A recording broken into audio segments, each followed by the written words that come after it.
Football is sometimes called America's game, and baseball is nicknamed America's pastime. But when it comes to the Olympic Games, the guys wearing red, white, and blue know how to throw it down on the hardwood. The United States has dominated the rest of the world when it comes to basketball, but are they set to dominate again in Paris? In today's video, we're talking about how the USA men's basketball team became so dominant, relive some of their best memories, and see how this year's team stacks up against their competition. Are you ready? Let's lace them up and find out. Early years.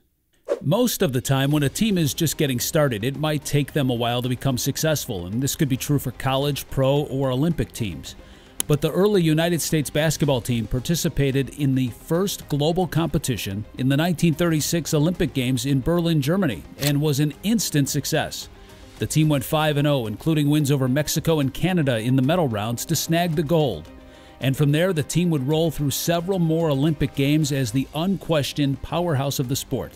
The Star-Spangled Banner flew at the top of the podium the next 6 times basketball was held at the Olympics, in 48, 52, 56, 60, 64, and 68.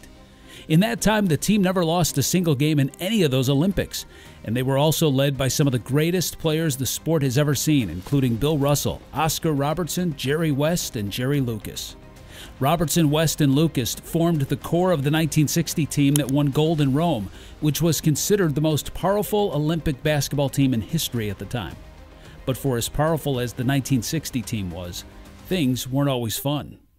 Loss to the Soviets. This one happened 8 years before the miracle on ice, but it may as well have been a miracle on the hardwood for the Soviet Union. The United States men's basketball team came into the 1972 Olympics as the heavy favorite. Up to this point, the team had never lost a game in Olympic competition. They were a perfect 63-0 all-time and seemed destined to snag yet another gold medal. But here's where things get fishy. After a hard foul by one of the Soviet players, American Doug Collins hit 2 free throws to put the USA up 50-49. The Soviets inbounded the ball and failed to score. Game over, right? Wrong. After time ran out, Soviet coaches claimed that they had requested a timeout immediately after Collins hit his free throws.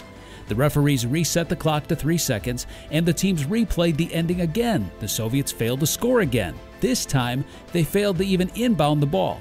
Incredibly, the officials reset the final 3 seconds of the game for a third time.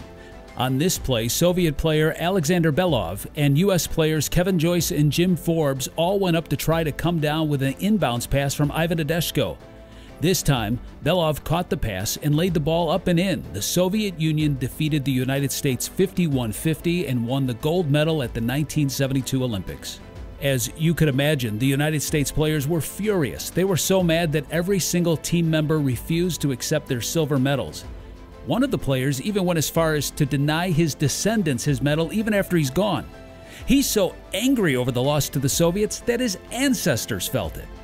But the U.S. team may have had every right to be angry. Years later, there's still a ton of suspicion surrounding the game. It's heavily implied that the game's refs were paid off by the Communist Party to help rig it. To this day, nobody knows how the United States lost in 1972, but the team would not lose any games 4 years later. In 1976, legendary head coach Dean Smith led Team USA to a perfect 7-0 record and yet another gold medal after they blew out Yugoslavia by over 20 points. The Stars and Stripes was back to dominating the court, but what happened next would put Team USA in a league by themselves. Glimpses of the Dream Team. The 1980 version of the USA basketball team couldn't compete in the Olympics that year thanks to the boycott of the Soviets in Afghanistan. And I have notified the Olympic Committee that with Soviet invading forces in Afghanistan, neither the American people nor I will support sending an Olympic team to Moscow. But when 1984 came around, it was like they didn't miss a beat. Led by one of the greatest coaches of all time in Bob Knight, the 1984 team cruised to a gold medal with a perfect 8-0 Olympic record. 3 of the NBA's biggest stars made their Olympic debuts in 1984. Patrick Ewing, Chris Mullin, and some talented kid out of North Carolina named Michael Jordan. Even though MJ was still getting used to the pro game at the time and he led the team with 17 points per game, the United States wasn't even remotely challenged during the entire tournament. Germany was the closest win for the USA at 11 points, and the team posted several victories by at least 30 points. 1984 would be a glimpse of what was to come. But in 1988, the team took a step back. This was for one big reason. FIBA, the governing body for global basketball competition, banned NBA players from being in the Olympics. Only college players could compete. That meant that not only a drop-off in talent, but also a drop-off in experience, since the oldest players on the team were college seniors at 23 years old. This hurt the USA's chances at carrying over their momentum from '84. But under legendary Georgetown coach John Thompson, the team still played hard. The USA went 7-1, destroying countries like Spain, Puerto Rico, and Egypt by 35 points or more. But a 6-point loss to the eventual gold medal Soviet team kept the USA from repeating, and they had to settle for the bronze medal by beating Australia. But for 1992, the standard would be raised again. Remember the earliest US teams back in the 30s and 40s? This next team would make them smile. They wouldn't just play with pride, strength, and power. They wouldn't just win big. They would set a standard that nobody has reached even today. Say hello to the most dominant basketball team to ever step onto the court, the Dream Team. 1992, the greatest run of all time. The NBA has seen its fair share of super teams over its history, but the Dream Team would outclass even the '96 Bulls in terms of talent. It was an embarrassment of riches. 12 of the 50 greatest players in NBA history were on the roster, and the team was co-captained by Larry Bird and Magic Johnson. Those two were fierce and sometimes bitter rivals with the Lakers and Celtics, but when they teamed up, no one else stood a chance. The '92 team was no longer held back by being forced to use only college players. Several other international teams, including the Soviet Union, had been using players they called amateurs in international games. But once it was discovered that these players were being paid money to play, FIBA lifted the college-only player restrictions. And the United States was once again free to have NBA players on the roster. This would lead to a nightmare for the rest of the world when they played the USA in basketball. The average margin of victory for the Dream Team was an eye-popping 44 points. The USA throttled every opponent they faced. To get an idea of how dominant they were, here are the margins of victory against several teams. Angola, 68 points. Germany, 43 points. Lithuania, 51 points. Croatia, 32 points. That last one was even the gold medal game.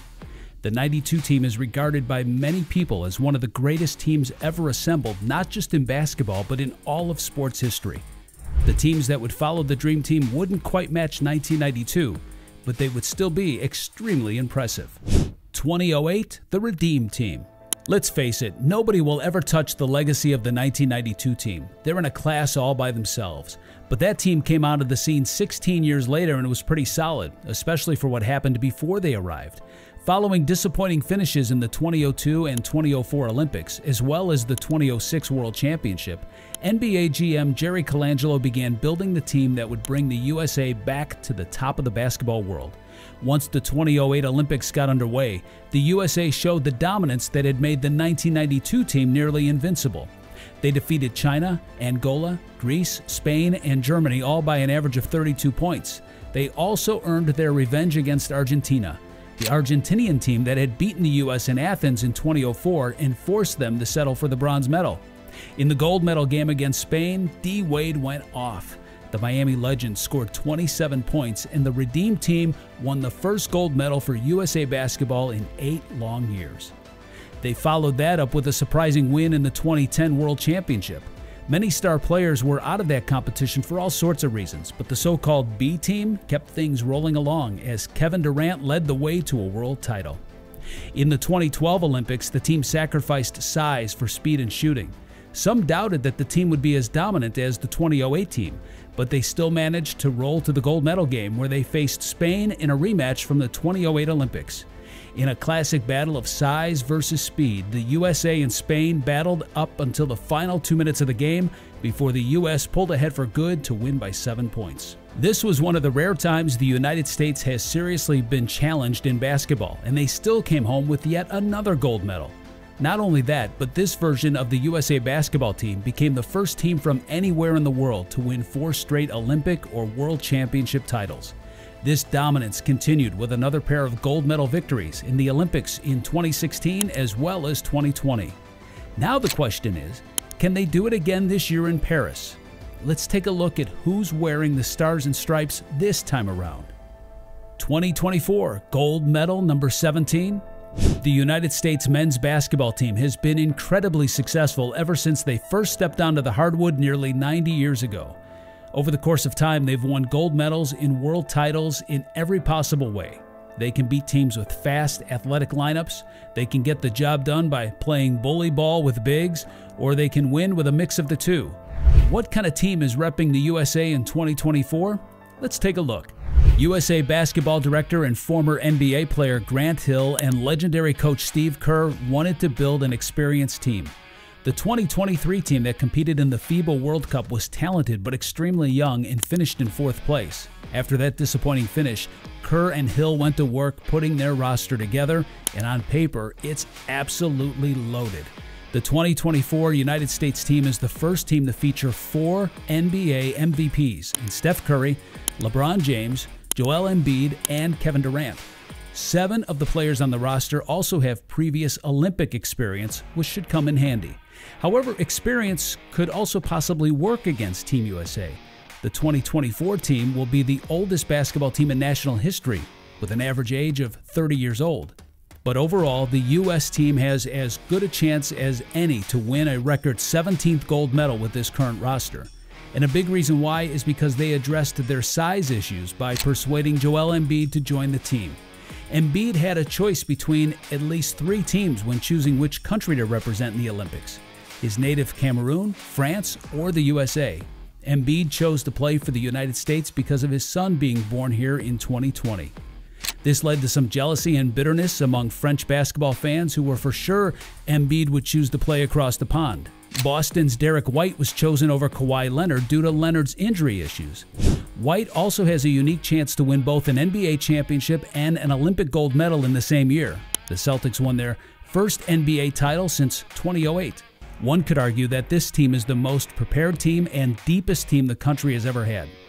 But time will tell if the 2024 team can join the many others that have won gold medals in the past. The best team America has ever had, the 1992 Dream Team, seemed to have just as much experience as this year's team. But they also made use of the intimidation factor.